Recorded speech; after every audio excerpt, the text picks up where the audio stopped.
Third strategy हमारा है sector rotation का स्ट्रैटेजी। इसके बारे में हम डिस्कस किए हैं, ठीक है? इसमें हम लोग 2-3 चीज़ें देखते हैं। पहला है हम लोग उसमें पैटर्न देखते हैं। पैटर्न हमारा इस तरीके से बनना चाहिए एंड इसका ब्रेकआउट होना चाहिए एंड इसके ब्रेकआउट पे एक अपट्रेंड स्टार्ट होना चाहिए, देन हम लोग उसको कंसीडर करते हैं। या अगर किसी स्टॉक्स का बहुत बड़े टाइम फ्रेम का एक कप बन रहा है या उसका ब्रेकआउट हुआ है बड़े टाइम फ्रेम पे और उसका ब्रेकआउट हो रहा है, उसको भी हम लोग सेक्टर रोटेशन पैटर्न बोलते हैं एंड ये हमारा मेजर सेक्टर रोटेशन का पैटर्न है, ठीक है? अब इसमें हम लोग फंडामेंटल्स भी देखते हैं, ठीक है? एंड टेक्निकल्स भी देखते हैं, फंडामेंटल्स भी देखते हैं, बट इसका कोर जो स्ट्रैटेजी है वो यही है, ये पैटर्न बनना चाहिए एंड उसका ब्रेकआउट होना चाहिए या एक बड़े टाइम फ्रेम का ब्रेकआउट होना चाहिए। तो ये सिंपल सा स्ट्रैटेजी है सेक्टर रोटेशन का, ठीक है? अब ये जो मॉड्यूल है, इस मॉड्यूल में हम छोटे-छोटे पार्ट्स में आपको समझाने की स्ट्रैटेजी है क्या, बट इसको जब हम लोग यूज़ करेंगे तो बहुत डिटेल में हम लोग यूज़ करने वाले हैं और बहुत इंटरेस्टिंग तरीके से यूज़ करने वाले हैं। वो आपको इसके पर्टिकुलर जो मॉड्यूल्स बनाए गए हैं, उस मॉड्यूल्स में आपको देखने को मिलेंगे। जैसे सेक्टर रोटेशन के मॉड्यूल में आपको सेक्टर रोटेशन का पूरा स्ट्रैटेजी बहुत अच्छे समझ में आएगा, ठीक है? 9 ये में हम लोग यूज़ कर रहे हैं, इसका ईटीएफ ट्रेडिंग में आपको बहुत अच्छे समझ में आएगा। ये मॉड्यूल सिर्फ ओवरव्यू के लिए है कि कौन-कौन से स्ट्रैटेजी हम लोग यूज़ करते हैं एंड दोबारा जब आप रिवीजन करने के लिए आएंगे, तो आप इस मॉड्यूल को सिर्फ गो थ्रू कर देंगे तो आपको समझ में आ जाएगा, ठीक है? तो ये मॉड्यूल इसलिए बनाया गया है। ठीक है? और चौथा स्ट्रैटेजी है 9 ईएमए प्लस आरएसआई, ठीक है? तो इसको हम लोग मल्टी बैगर्स खोजने के लिए यूज़ करते हैं, ठीक है? अब इसको हम लोग मंथली टाइम फ्रेम पे यूज़ करते हैं एंड मंथली टाइम फ्रेम पे जो भी स्टॉक में 9 ईएमए के ऊपर क्लोजिंग आया है एंड 50 आरएसआई के ऊपर क्लोजिंग आया है, उसको हम लोग कंसीडर करते हैं, ठीक है? एंड उसी को येलो कैंडल भी बोलते हैं, ठीक है? तो ये स्ट्रैटेजी येलो कैंडल स्ट्रैटेजी है। अब येलो कैंडल बनाना कैसे है? आप सिंपल जाइएगा चैटजीपीटी पे, आपको तुरंत जो है वो बन जाएगा, ठीक है? इसका थोड़ा सा एग्जांपल हम लोग देख लेते हैं। जैसे जो भी मल्टी बैगर स्टॉक्स आपको देखने को मिलेंगे, उसमें एक जनरली हमको इसमें एक पैटर्न ब्रेकआउट होना चाहिए, ठीक है? एंड साथ में एक येलो कैंडल भी बनना चाहिए। उसके बाद हम लोग ऐसे स्टॉक्स को सेलेक्ट कर देंगे एंड ये जो येलो कैंडल बनता है वो बनता है 9 ईएमए के ऊपर क्लोज हुआ है तब एंड 50 आरएसआई के ऊपर क्लोज हुआ है तब, ठीक है? एंड ये 9 ईएमए मंथली कैंडल जब बनता है तो वहां से एक बहुत बड़े ट्रेंड का स्टार्ट होता है। छोटा सा हमारा सेम कैंडल के नीचे स्टॉप लॉस होता है। अगर मान लीजिए कि कोई स्टॉक ऊपर नहीं जाना चाहता तो वो स्टॉप लॉस हिट कर देगा, बट अगर वो जाता है कि ऊपर जाएगा तो वो वापस से फिर से एक येलो कैंडल बना के आपको दे देगा, ठीक है? तो इसमें हम लोग एग्जांपल्स देखते हैं, जैसे नाइका का एग्जांपल देखते हैं। इसमें येलो कैंडल कब बना था ये देखते हैं। तो येलो कैंडल इसमें हमारा यहाँ पे बना था, ठीक है? एंड जब भी येलो कैंडल बना है प्लस आपके पास एक पैटर्न का ब्रेकआउट है तो बहुत शानदार वहां से हमको रिटर्न जो है वो मिलता है, ठीक है? जैसे पास्ट कुछ स्टॉक्स देख लेते हैं, पीएफसी, आरएससी, इस तरीके के स्टॉक्स जो हमारा पास्ट में बहुत अच्छा चला था, ठीक है? तो देखते हैं कि क्या ऐसे स्टॉक्स चलने से पहले एंट्री देते हैं येलो कैंडल में, ठीक है? एंड कब वो एंट्री देते हैं, ठीक है? तो यहाँ पे देखें तो हमारा बहुत शानदार येलो कैंडल का एंट्री यहीं पे हुआ है, ठीक है? बट ब्रेकआउट में हम लोग यहाँ पे एंट्री लेंगे, ठीक है? अब आप लोग का डाउट ये हो सकता है कि पास्ट में भी येलो कैंडल बहुत सारे हैं, ठीक है?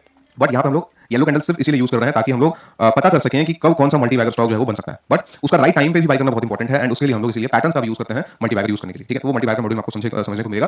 तो इस स्ट्रैटेजी में सिर्फ ये एक टूल है एंड इस टूल को हम लोग जो पैटर्न्स के साथ मिलाते हैं तो वो एक परफेक्ट कंडीशन बन जाता है, परफेक्ट सेटअप बन जाता है मल्टी बैगर्स को खोजने का। तो यहाँ पे येलो कैंडल है, यहाँ पे कहीं पे भी हम लोग को कोई पैटर्न नहीं दिख रहा है क्योंकि मेजर पैटर्न तो यही है। अब इसका जब ब्रेकआउट हो गया ना और साथ में येलो कैंडल भी आ गया तो हमारा एंट्री इधर कहीं हो जाएगा और उसके बाद हमारा अच्छा खासा ट्रेंड जो है वो मिल गया, ठीक है? अब जो भी स्टॉक आप लोग चेक कीजिएगा, जो भी स्टॉक पास्ट में मूव किए हैं उन सारे स्टॉक में ये पर्टिकुलर जो कंडीशन है वो जरूर जो है वो मीट करता है, ठीक है?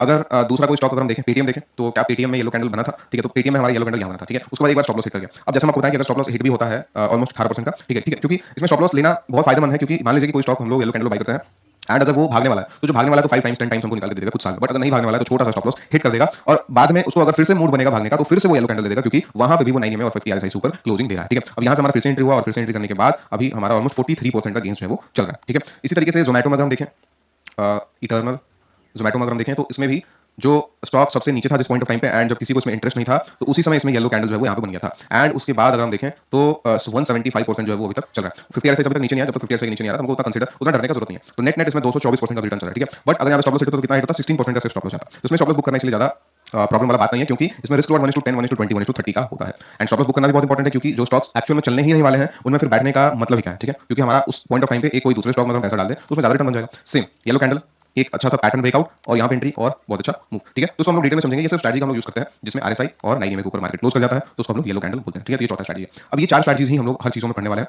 क्या क्या चीजों में थोड़ा सा आपको बता दें।